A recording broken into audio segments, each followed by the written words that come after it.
Hello everyone, welcome to our channel law with us. This is C Anjali और हम देख लेते हैं जजमेंट के प्रोविजंस। जजमेंट चैप्टर 29 में हम सारे सेक्शंस कवर कर चुके हैं। सेक्शन 402 से लेकर 406 तक आज कवर करेंगे और ये चैप्टर 29 जजमेंट का कंप्लीट हो जाएगा। तो हम देखते हैं सेक्शन 402। 402 क्या कहता है? सेक्शन 402 बताता है जब भी हम बात कर रहे थे किसी ऑफेंडर को, हम जो है प्रोबेशन ऑफ ऑफेंडर एक्ट में जो है उसे डील करेंगे या फिर जुवेनाइल जस्टिस एक्ट में हम उस ऑफेंडर से डील करेंगे। ठीक है, जुवेनाइल जस्टिस एक्ट में या फिर प्रोबेशन ऑफ ऑफेंडर्स एक्ट में। जुवेनाइल के लिए एंड यूथ के लिए हम क्या करते थे, इनको रिलीज कर देते थे प्रोबेशन पर, हम इन्हें इम्प्रिजन नहीं करते थे और इनको दूसरे एक्ट में डील करते थे। लेकिन ऐसी सिचुएशन भी हो सकती है जहां पर हम इनको इन एक्ट में डील नहीं कर रहे, हम इनका बीएनएस में ही ट्रायल कर रहे हैं। कहाँ ट्रायल कर रहे हैं? बीएनएसएस में। तो जब किसी सिचुएशन के लिए स्पेशल प्रोविजंस बनाए हुए हैं, स्पेशल एक्ट बनाए हुए हैं, स्पेशल कोड्स बनाए हुए हैं, तो हम उन्हें वहां क्यों नहीं डील कर रहे? तो इसके लिए रीजंस रिकॉर्ड करने पड़ेंगे जज या मजिस्ट्रेट को कि हम इनका ट्रायल स्पेशल कोर्ट्स में क्यों नहीं करें। जो स्पेशल कोर्ट्स हमारे जीजे एक्ट या फिर probation of offenders probation of offenders act में बने हुए वहां क्यों नहीं डील कर रहे, तो उसके लिए हमें स्पेशल रीजंस रिकॉर्ड करने होंगे। तो ये बताता है हमारा सेक्शन 402। अब बात करते हैं 403 की। छोटे छोटे से सेक्शन है सारे। 403 सेक्शन 403 कहता है कि अगर एक बार जजमेंट आ जाती है तो उस जजमेंट को ऑल्टर नहीं किया जा सकता। एक बार जज ने, मजिस्ट्रेट ने जजमेंट दे दी तो आप उसको ऑल्टर नहीं कर सकते। सिर्फ कब कर सकते हैं? या तो जब उसमें अरिथमेटिकल मिस्टेक है या फिर उसमें न्यूमेरिकल मिस्टेक है।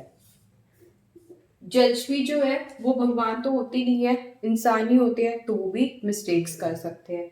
मिस्टेक्स अगर इस नेचर की है, कोई अरिथमेटिकल मिस्टेक हो गई, न्यूमेरिकल मिस्टेक हो गई, तो फिर उस जज को पार्टी की एप्लीकेशन करने पर ऑर्डर किया जा सकता है, अदरवाइज वो उस जजमेंट को ऑर्डर नहीं करेंगे। ये बताता है सेक्शन 403। अब हम देखते हैं सेक्शन 404 क्या कहता है।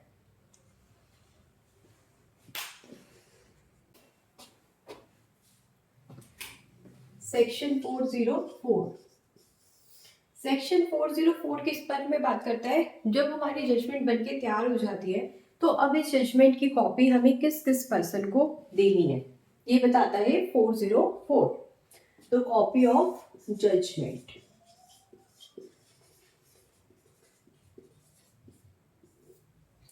तो जजमेंट हमारी आने वाली है, प्रोनाउंस हो गई। जब जजमेंट प्रोनाउंस हो जाती है तो उसकी कॉपी हमें एक्यूज्ड पर्सन को देनी है इमीडिएटली। ठीक है, लेकिन कब? जब इम्प्रिजनमेंट का पनिशमेंट गिवन है। किसमें? पनिशमेंट में। मतलब जजमेंट आ गई है और पनिशमेंट आई है इम्प्रिजनमेंट की, तो उस सिचुएशन में इमीडिएटली एक्यूज को क्या दी जाएगी? एक कॉपी जजमेंट की। ठीक है। अच्छा, अब ऐसा हो सकता है कि एक्यूज जो है वो अप्लाई करे किसको? कोर्ट को। किस लिए? सर्टिफाइड कॉपी के लिए। और वो ऐसा क्यों करेगा? क्योंकि उसे आगे अपील करनी होगी, तो सर्टिफाइड कॉपी जो है जजमेंट की डिमांड करेगा कोर्ट से। तो इस सिचुएशन में कोर्ट इसको क्या कर देगी? फ्री ऑफ कॉस्ट ये कॉपी प्रोवाइड कर देगी। और अगर एक्यूज को समझ नहीं आ रहा कि किस लैंग्वेज में जो है जजमेंट लिखी है, तो वो उसको ऐसे दूसरी लैंग्वेज में भी ट्रांसलेट करवा सकता है या कोर्ट की लैंग्वेज में भी उसको लिखवा सकता है। तो यहाँ पर ट्रांसलेशन भी करवा सकता है एक्यूज अप्लाई करने पर। तो एक्यूज सर्टिफाइड कॉपी जजमेंट की डिमांड कर सकता है। ऐसी सिचुएशन में कोर्ट जो है फ्री ऑफ कॉस्ट उसको कॉपी देंगे। लेकिन एक सिचुएशन ऐसी होती है जब एक्यूज अप्लाई नहीं करता, उसमें भी उसको जो है certified copy free of cost मिलती है, जब उसको डेथ पेनल्टी अवॉर्ड की होती है। मतलब पनिशमेंट जो है उसको डेथ पेनल्टी की दी है, तो अगर वो डिमांड करे ना करे, अप्लाई करे ना करे, उसको जो है एक सर्टिफाइड कॉपी ऑफ जजमेंट देनी होगी। कौन देगा? कोर्ट। और जब भी डेथ पेनल्टी अवॉर्ड की जाती है तो एक्यूज को ये भी बताया जाता है कि आप कितने टाइम के अंदर अंदर अपील कर सकते हो, आप कितने टाइम के अंदर अंदर अपील कर सकते हो। तो ये बात बताई जाती है जजमेंट में, जज या मजिस्ट्रेट जो भी जजमेंट पास कर रहा है वो बताएगा, तो ड्यूरेशन के बारे में बताया जाएगा। अब तो ये बात तो थी एक्यूज्ड की, जब डेथ पेनल्टी मिल रही है तो क्या ड्यूरेशन होगा वो हमारा जज बताएगा, अप्लाई करे ना करे सर्टिफाइड कॉपी दी जाएगी। अब ऐसा भी सिचुएशन हो सकती है जब कोई और पर्सन है जो जजमेंट से अफेक्ट हो रहा है, मतलब अदर देन एक्यूज्ड, तो अगर वो कोर्ट को अप्लाई करता है कि आप मुझे इसकी सर्टिफाइड ट्रू कॉपी दे दो, सर्टिफाइड कॉपी दे दो मुझे जजमेंट की, तो वो जो है कोर्ट इसको दे तो देगा लेकिन फ्री ऑफ कॉस्ट नहीं देगा, फ्री ऑफ कॉस्ट नहीं देगा। तभी फ्री ऑफ कॉस्ट देगा जब कोर्ट को लगेगा कि दी जा सकती है, कुछ जेन्युइन रीजंस है, कुछ स्पेशल रीजंस है, तो उस केस में विदाउट एनी फीस वो free of cost certified copy किसी और पर्सन को दे सकता है जो उस जजमेंट से अफेक्टेड है। ठीक है, तो अदर पर्सन के केस में वो अप्लाई करेंगे कोर्ट को तो उनको भी मिल सकती है। फिर एक ऐसी सिचुएशन आती है जब इस सर्टिफाइड कॉपी को कौन डिमांड करता है, इसके लिए कौन अप्लाई करता है? हमारा पब्लिक प्रोसिक्यूटर। क्यों? गवर्नमेंट के लिए।